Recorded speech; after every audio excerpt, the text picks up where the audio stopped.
Echo 9 is sponsored by your Washington area Toyota dealers. Climate change is threatening one of our country's most historic sites, Jamestowne, Virginia. This, according to the National Trust for Historic Preservation. So we went 160 miles south of D.C., where Jamestowne is now deemed by the Trust as one of the most endangered historic sites in the country. It's been 415 years since English settlers stepped out of these waters and onto this now historic land. Jamestown is America's birthplace. This is where the first representative government in English North America was held in 1619. Before the English arrived, the Powhatan people called Jamestown home. Jamestown is also where some of the first Africans were brought to be enslaved against their will in 1619. We have to decide where we're going to dig. Hundreds of years of history is still being discovered in Jamestown. We're going to find a lot of interesting artifacts. Archaeological hints of what life was like. This site's amazing. It's one of the first English kitchens in the New World. And David Givens oversees it all. I'm the Director of Archaeology here at the Jamestown Rediscovery Project. In just 28 years, Givens and his team have uncovered more than 3 million artifacts. There's poignant moments in your career where you find things and you really just are like, wow. And these are the things that are potentially to be lost with climate change. Rising tides and intense rainfall are endangering the rich narrative of our past. In this unit, we have a building from 400 years ago. We can't let that get wet. 5 to 6 times a year, historic Jamestown experiences flooding like this, where 14 of the 22.5 acres of land disappears underwater. And projections show that by 2075, all of this land could be flooded if we do nothing.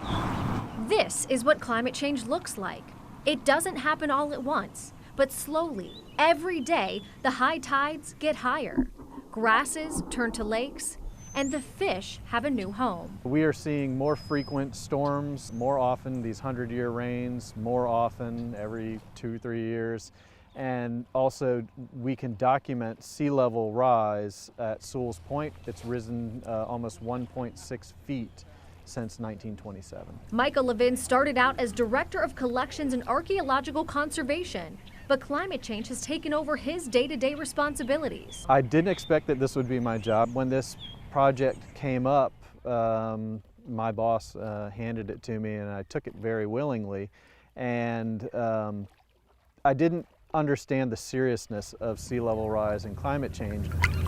Now, Levin is in charge of repairing the 120-year-old seawall facing the rising James River. If we lost the seawall, literally the James River would be cutting through our property. And it's not just the seawall that needs fixing. There's a need for new drainage systems. What's at stake if you don't continue to do these mitigation efforts? America's birthplace is at risk. The work could take decades, time Jamestown may not have. We literally see history melting away. The cost? In the tens of millions. But we can't just put a price tag on America's history, because if we can't see where we've been, how will we know where to go next? And that story is going to be lost. And it's a story of us, who we are as Americans.